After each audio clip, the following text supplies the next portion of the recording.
ധനായ 7-ാം വ്യാഴം. ലൂക്കായുടെ സുവിശേഷം 14-ാം അധ്യായം 25 മുതൽ 35 വരെയുള്ള വാക്യങ്ങളുടെ വിശകലനം.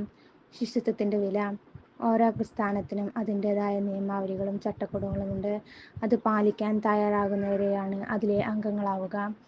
ലോകത്തിൽ ഏറ്റവും കൂടുതൽ അംഗങ്ങൾ പിന്തുടരുന്ന ഒരു മാർഗമാണ് ക്രിസ്തുമതം.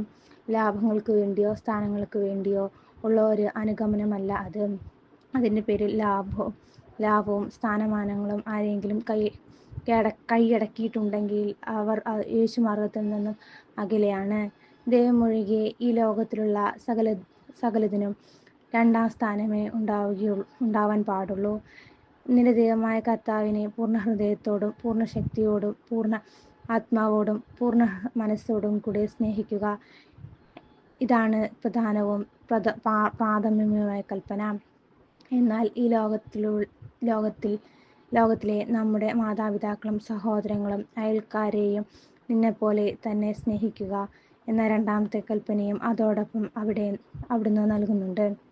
ഈ രണ്ട് കൽപ്പനയിലും സമസ്തം നിയമവും പ്രവചനവും അധിഷ്ഠിതമായിരിക്കുന്നു. ദൈവത്തെ സ്നേഹിക്കുക എന്ന് പറയുകയും സഹോദരരെ വെറുക്കുകയും ചെയ്യുന്നവർ കള്ളം പറയുന്നു.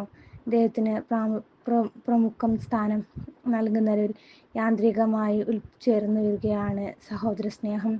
മനുഷ്യനെയും പ്രവൃത്തിയെയും ലോകത്തിലുള്ള സർവ്വാധികളെയും ദൈവത്തിന്റെ പ്രതിബിംബങ്ങളായി കാണുന്ന സ്നേഹമാണിത്.